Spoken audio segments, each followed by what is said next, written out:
Welcome to Trash Bag Digest, a podcast we expect no one to listen to about consuming and creating stuff. I'm Iliad, that's Marigold. We're two completely unqualified friends who are doing this just for fun.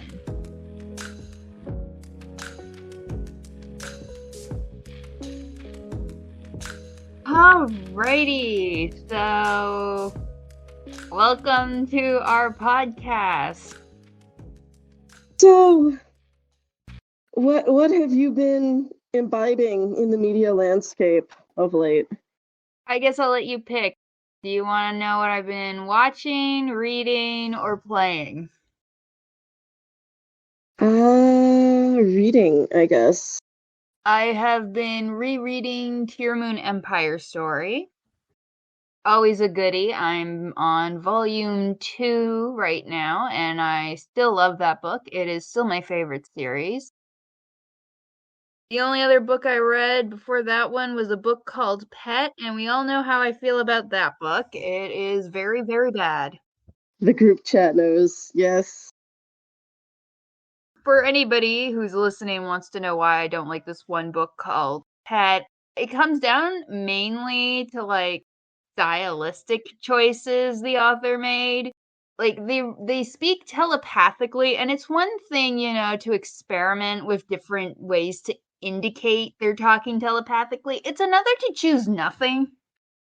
I don't understand why you would choose nothing, but nothing was chosen, and so my enjoyment of the story went to a -5.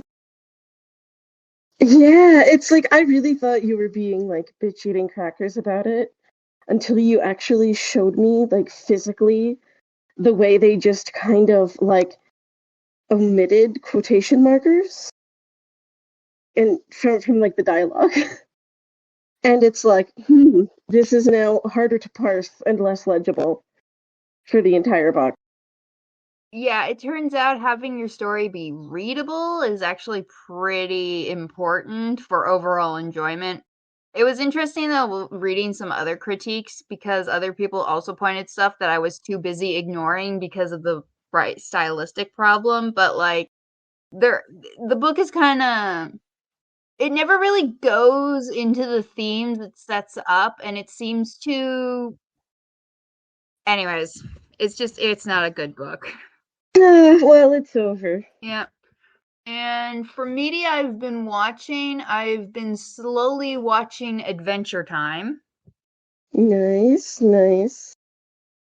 I haven't had a time to like keep watching it like right now, but like it's not one of those shows where you really have to worry about binge watching. You can kind of take your time because it was built to kind of be a episodic show in the beginning, so I'm still early in the seasons to not have to worry about like catching up with the plot, as it were. That makes sense. And the only other thing, and this is the thing that has been taking the largest chunk of my time, is I've been playing Baldur's Gate 3 to an insane degree. Yeah, I remember you had kind of like a rocky road there with like getting started and like losing save files. So I'm glad it's been going well since then. Yeah, I think it's just I wasn't clicking with the Bard class, but I have been doing very well with Warlock as a class. Nice. Yep, so I've just been spamming Eldritch Blast every which way. And everyone keeps saying that romancing Astarion is hard. I don't know why they're saying that. I gave the man access to a necromancer book, and he's been in love with me ever. Well, I don't actually know if he's in love with me, actually. I've only finished Act 1. So far, we're chill, though. Well, I wish you luck, I guess. I'll tell you if I bag the vampire or not. Sure. Good luck. I've been playing this game for over 69 hours. It's Marigold, that is too much time. Yeah, geez, for Act 1, it's a bit of a time commitment. I wish I could play actual D&D for that many hours. Well, I can't play actual D&D because we don't have enough people, so this is how I'm getting D&D in. Yeah, I mean, this is the problem. someday, someday I will be done with vision therapy, and I will be able to look at things for long enough to play a D&D game. But not this month, and not on schedule, because, like, man, I caught freaking COVID, and it has somehow managed to delay vision therapy by like a month. So I had to cancel appointments. Yeah, I remember you saying that last time we talked. Yeah, because I'm not going into a small enclosed space while I'm contagious. No thanks. See, that's what we call being responsible. Yeah. So I'll just have to do the exercises at home. It involves staring at things and pointing at things and metronomes. Other than that, I can't really remember what I was reading or doing much. I have been listening to a lot of Mormon stories. If you don't know, it's a hilariously named podcast because the guy is not Mormon. It has not been Mormon for many years now, but his podcast is still called Mormon Stories. Is that the guy who broke the crazy therapist from the Passenger 8 debacle? 8 passengers, yeah. I don't know if he broke the story, but he has been covering it.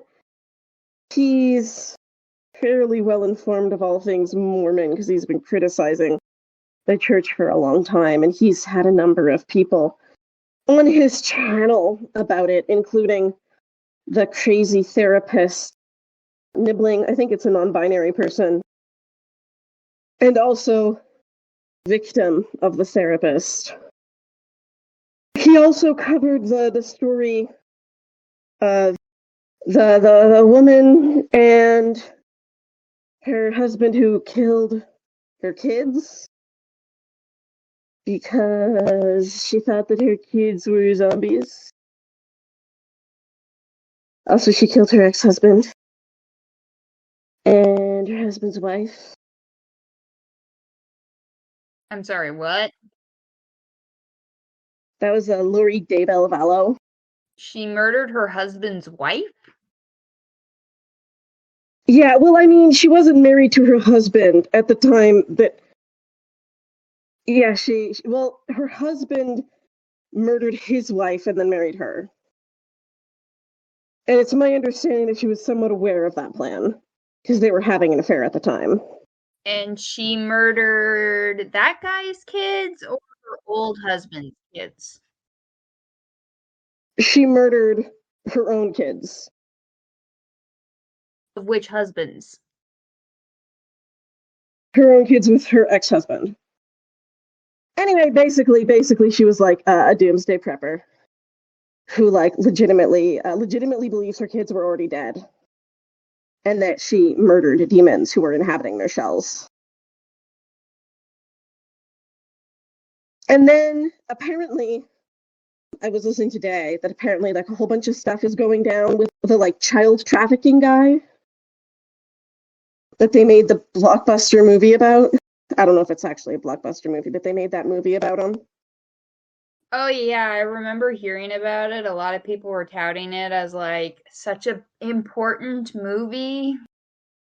Well, it's not a great time for that guy to be having like a huge sex scandal blow up, where it turns out that he was coercing women to basically have affairs with him in the name of saving children.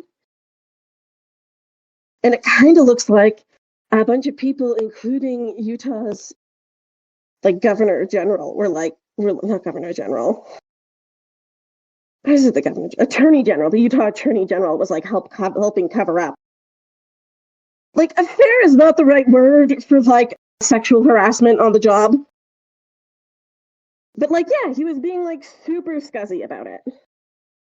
It's all blowing up in his face now. I mean, these things have a habit of coming out. Yeah. Anyway, it turns out that all of these things are like ideologically linked to the same group of like extremist Mormon prepper beliefs. And Mormon Stories has been sort of tracking that. The more you learn about the Mormon faith, I know people say like not all Mormons, but Well, it isn't all Mormons, but it's surprisingly close to the surface.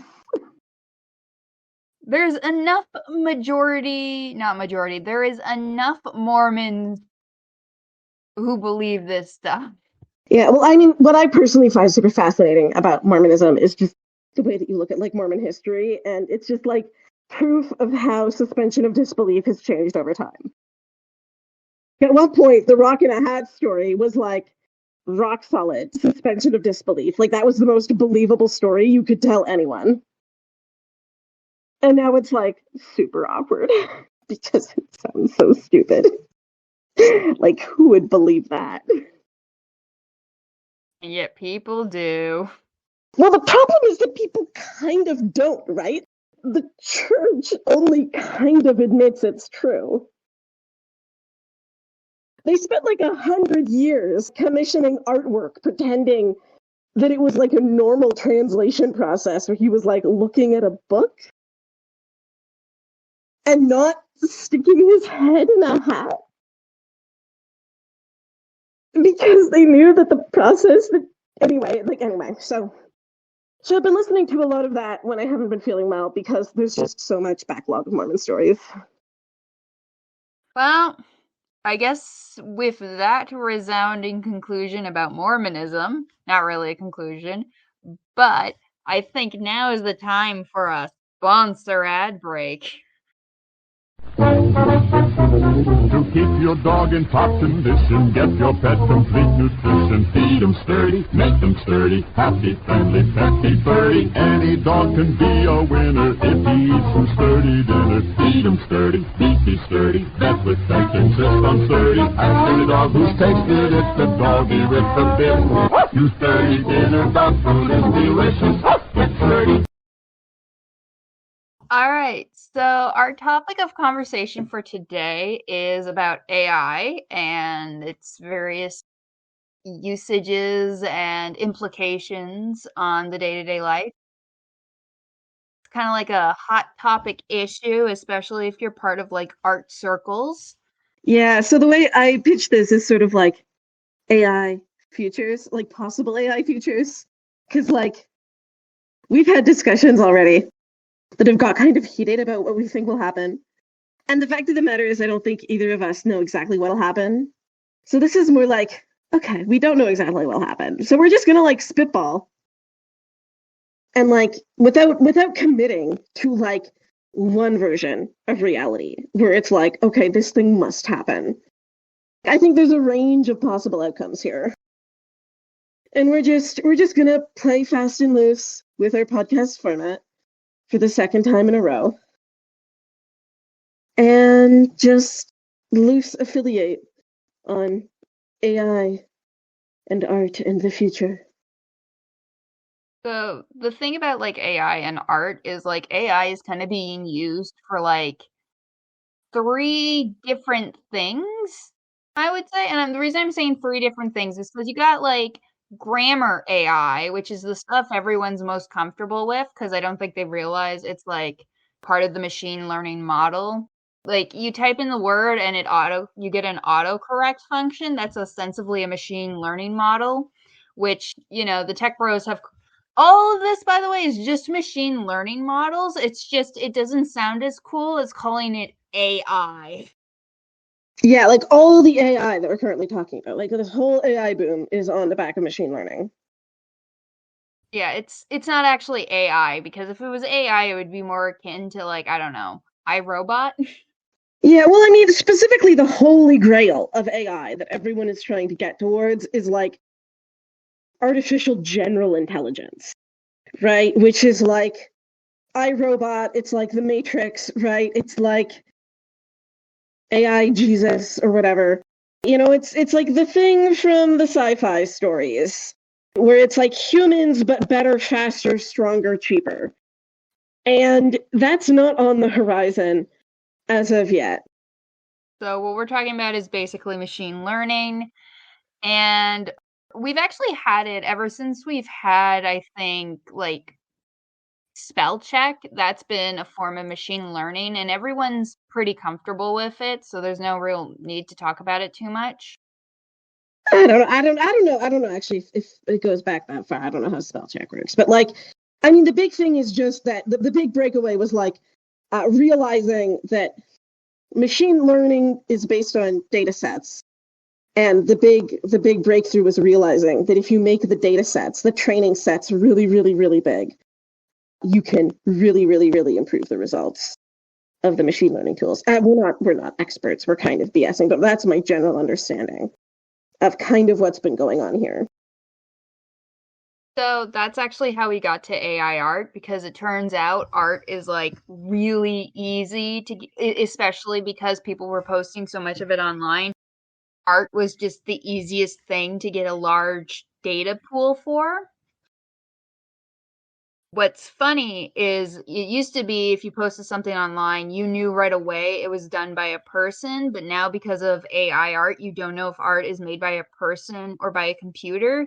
So it's kind of like contaminating its own prompt search now.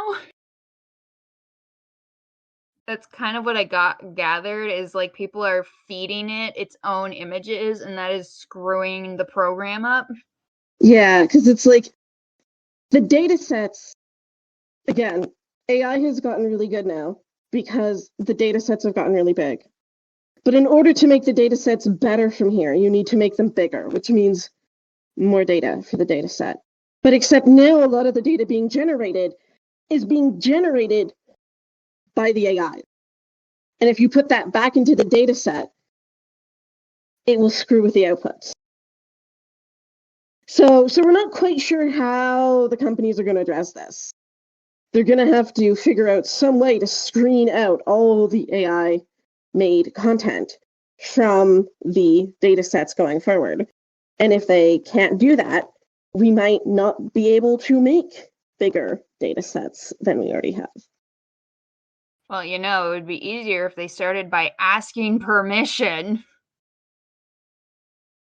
Okay, but before we get too far in the discussion, I do want to talk about one possible AI future that is not talked about enough in these discussions, I don't think.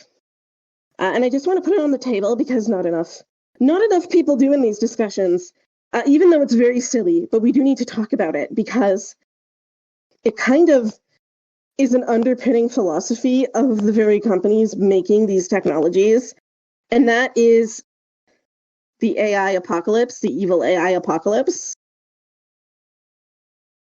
Oh, you mean like the evil AIs from like I have no mouth, but I'm a screen, the Matrix AI, those kind of computers, right? Pretty close to that. The specific fear is that you can make a general intelligent artificial intelligence, like a general artificial intelligence that is self-improving, right? So it starts out being only a little bit more capable than humans, but it self-improves so that it rapidly outstrips human ability to stop it. And it decides that it hates humanity and is better off like enslaving humanity and or wiping humanity out. And by the time you realize it's decided to do this, it's too late to stop it. And so this is the singularity, is the creation of an evil general intelligence that cannot be stopped. And this is a fear espoused by Eliezer Yudkowsky and others, famously on the Less Wrong forums. But like, the problem is that this influential train of thought has gone on to like spawn the company, like the company that makes ChatGPT was founded by these people. By the AI apocalypse people? Yeah, so when you see these people like making public statements about how they want to talk more about how they're worried their technology could destroy the world, and they're AI doomsday cultists. They believe in the AI doomsday apocalypse before they ever built their evil spell check. If you believe that AI is evil, why would you build an evil AI spell checker? No, well, to be clear, they're not trying to build their evil AI. They're trying to build the good AI spell check, right? Like the whole thing. They believe that inevitably, someone will create a general intelligence. So what you have to do is to create a general artificial intelligence that is aligned with humanity and will become AI Jesus that will save humanity instead of destroying it. So, so why not use the three rules of robotics from like? I mean, they're like way ahead of you. They're thinking about it. They've spent like millions of dollars developing these things. Like you can go and like listen to Eliezer Yudkowsky. He's written hundreds of thousands of words on this subject, I'm sure. Like they're taking it seriously. Like go check out Miri or whatever. Right. But like the point is that like for some of these people, including the people who are like building the very technologies that are like making the news and headlines, they are actually implicated in these fringe belief systems that truly believe in like evil AI doomsday and like good AI Jesus. So I just want to put that out there as like possible AI futures. So when you see a headline about how like AI CEOs want to talk about the capacity of AI to destroy the world, they're not unbiased. They're not like impartial observers of their own technology. I mean, right now, what's more likely to happen is what we're already seeing. Lazy grifters are using AI produced images to sell the most cheap print on demand crap on Etsy and Amazon and I don't know what's that one? Redbubble, you know, those sites. Yeah, what's the most alarming thing I saw? AI mushroom foraging guide. What, like the AI wrote a mushroom foraging guide?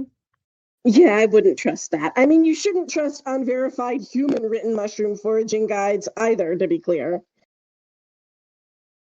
That is gonna get people killed. Well, I mean, the issue is that it might not, because legitimately, who's gonna buy it?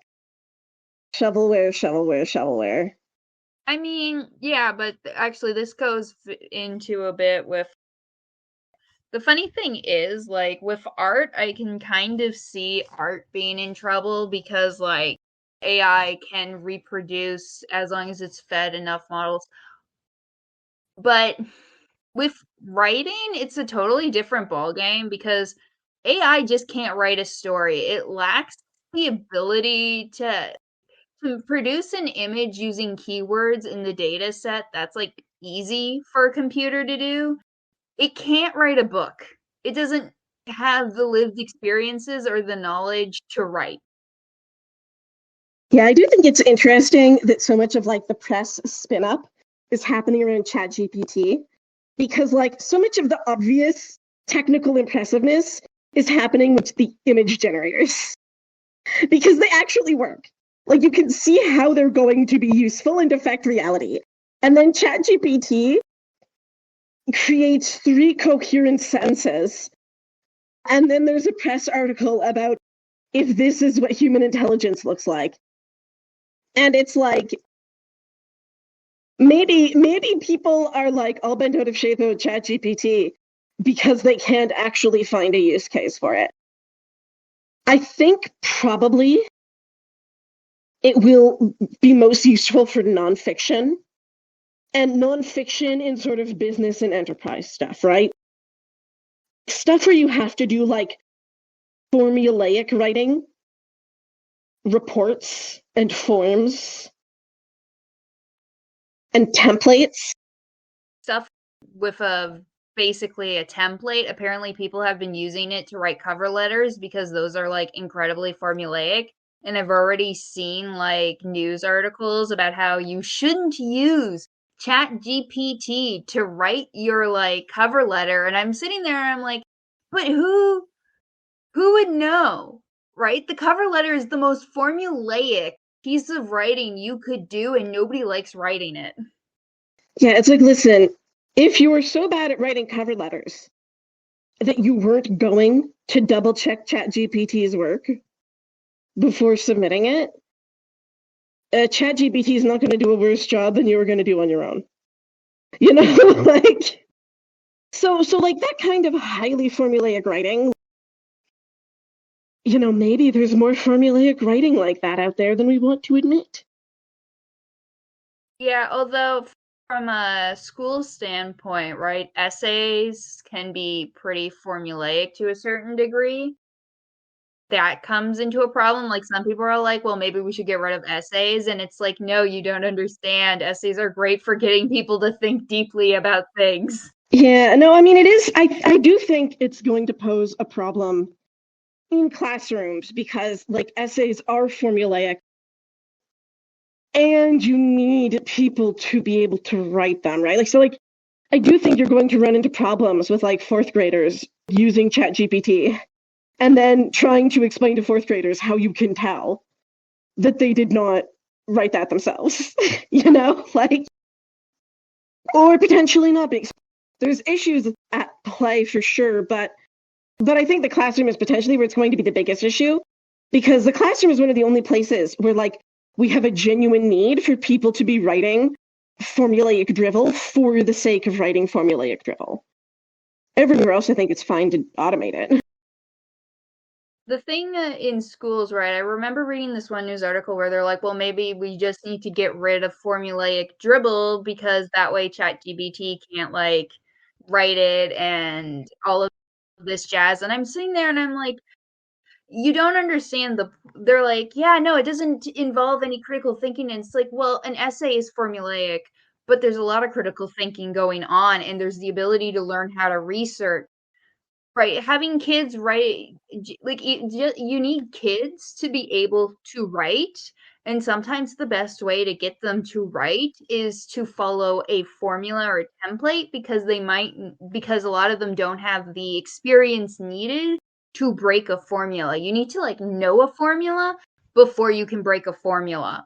And as much as it sucks, right, to have to write, like, an essay or a haiku or a iambic pentameter poem.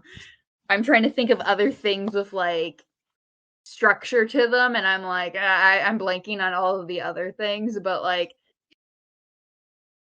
all of that stuff, it does actually get your toes into a genre and an ability to understand how to break a formula. And again, the ability to do research independently cannot be understated. You need to know how to do your independent research, even as an adult. How else are you supposed to find which restaurant serves the best tacos?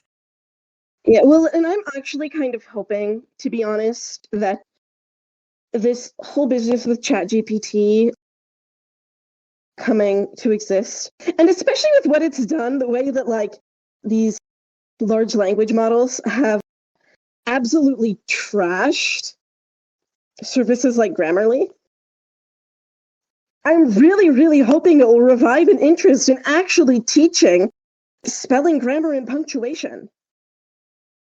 One thing that really shocks me since the advent of, like I trawl the best of Redditor updates subreddit, right? I lurk there. And since the advent of ChatGPT, I am shocked at how many posts get accused of being not just fake now, but specifically written by ChatGPT. And it's like, sir, that is a coherent story written over multiple paragraphs with a consistent point of view. Why can't you tell this was written by a person? Right? Like, there was like some post that was, like, written by a teenager, and it got accused of being fake because it was written with consistent grammar, spelling, and punctuation, but not in the style of a typical Reddit post. Like, it was just slightly too formal for Reddit. And so it got accused of being ChatGPT, despite the fact that it had, like, a consistent story over multiple posts, which ChatGPT can't generate. And it's like, okay, so there's a serious problem here of literacy, of people not being able to read and evaluate what they're reading. Like, they can't evaluate the grammar, the punctuation, the structure of the posts they're reading if they can't tell if it's written by ChatGPT or not. Well, I think also people have this, like, weird illusion to ChatGPT where they don't realize that the program doesn't actually remember what it's written up to a certain point. It writes like a 4-year-old. It manages a couple of paragraphs, which is admirable, but, like, like best Redditor updates is longer than a couple Reddit paragraphs usually. And also you can tell when something's written like ChatGPT. Like it happened the other day to me. I was like looking up, is something like a native wild plant in my area? And I figured out it was written by ChatGPT because it's like, XYZ is a native wild plant in this area because plants in this area are considered native to this area when they're native to this area, or something like that. And it's like, that doesn't tell me if it's native to the area, actually. Thanks. Yeah, I don't know. When it comes to ChatGPT, like I feel like there's more of, I think it's a lot of wish fulfillment surrounding that program, because unless we get to an actual AI program, I don't think it's ever going to be able to produce a coherent novel. Again, I think it could speed up certain processes in writing, but what it's capable of right now is like not even that useful for creative writing. It's only good for Twitter apologies. Ayo! Basically. In fact, one of the things that I do wonder about is like, right now we're having this moment where we're realizing that like the internet as we know it and like social media as we know it is like kind of economically unsustainable. Like it's all running at like a deficit monetarily. And I do kind of wonder about that with this AI stuff. At the end of the day, is ChatGPT, is it going to be financially viable?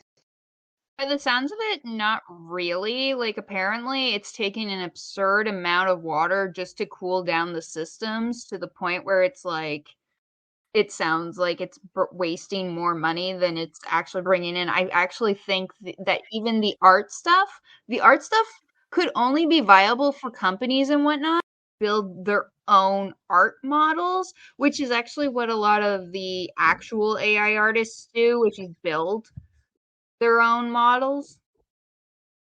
The idea, right, is it's changing in the future, right? These things are supposed to get cheaper and better over time. But like, where will the needle fall? Because the issue is that it's competing against people. And like, there are people out there living in like India or like Africa who unfortunately are pretty cheap. That was the whole thing with globalization.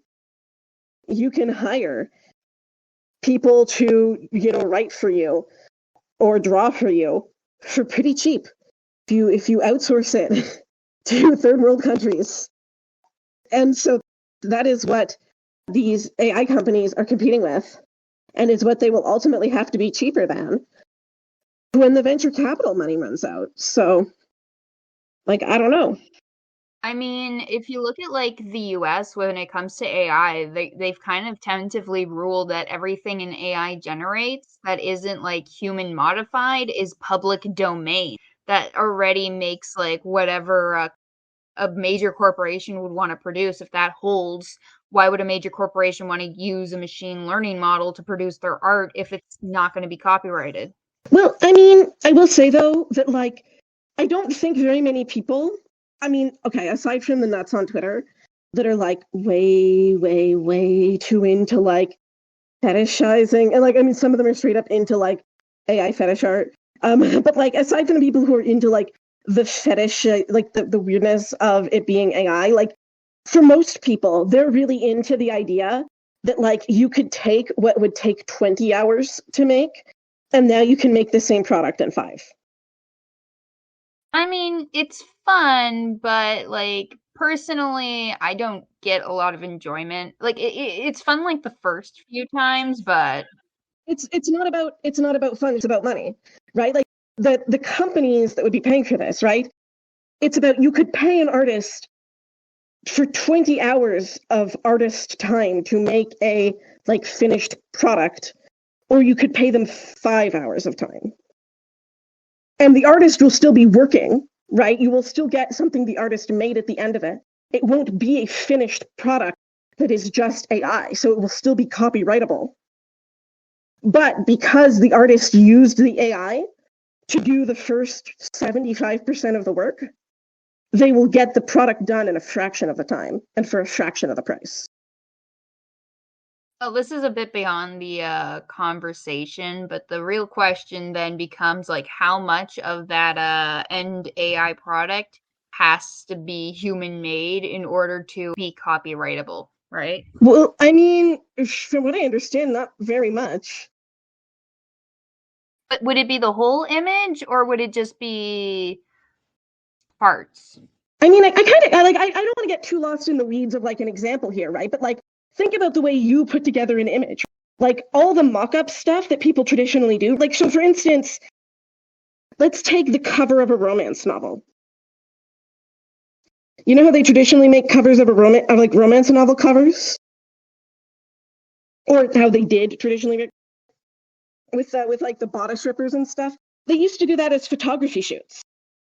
Why? Because it was faster to hire all the workers to put and the models to do a photography shoot and then give the photograph to an artist and then have the artist paint over the photograph and then use that painting as the cover than to have the artist paint from scratch, because that would take so much longer.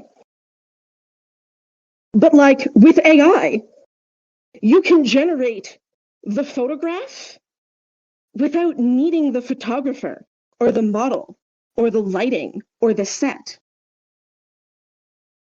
Oh, so you're thinking we'll use AI images, but kind of like how we would use photography, basically. So that's what you're thinking will be going in. Yeah, it's going to be used at like the development stage, the mock-up stage. It's going to, and the final product, what we as like the final image that will be like on the packaging will still mostly be made by an artist that we see, but it will have taken that artist a fraction of the same amount of time to get to that finished product because they will have used the AI tools behind the scenes.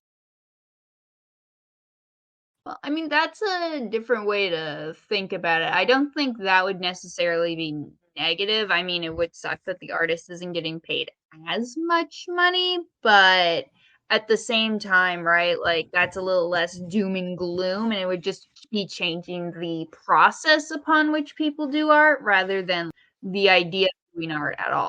Yeah, well, I do think it's sort of like, I mean, this is, I think, to me, my most likely outcome is it's going to be something like that. And it will be bad in the sense that, like, when photography came along, a lot of advertisers switched to photography from art. So if you flip through a magazine, most advertisements in magazines now are photography and not art. If you look through a book, if you pick up a nonfiction book, that nonfiction book will have mostly photography and not illustration. And so all those artists lost their jobs. And so I think something similar will be happening where in the future, like let's say it takes a team of 50 people to animate a TV show. That's a totally arbitrary number. I have no idea what the real number is. If it takes a team of 50 people right now to animate a TV show, maybe it will take a team of 15 people in the future. And so there will still be animators. There will still be some jobs, but not as many. Well, all I know is AI is probably coming for the coders and the mathematicians. Well, I mean, mathematician was not like a huge industry to begin with. Let's be honest. Academia has other problems. And I will say though, that like all of this artist stuff is like doom and gloom, but like anyone who was selling physical art, like actual physical paintings, is not really affected by any of this. And I do think we're going to see that too, is like more people are going to pivot to like physical mediums and have that at least be some of the revenue. I mean, I'm still doing digital art, so part of the problem would be making prints, but No, but I do think in the future, like we're going to see. I mean, that would be one of my predictions. Again, I think it'll depend on how it pans out because I think it's quite possible, right? That like if the models don't get any better than they do now, it's quite possible we won't see mass adoption of them. But like, I do think it's quite possible that there are a lot of people right now who are like in art school who are like, going to start taking oils or chalk pastels or sculpting classes like more seriously.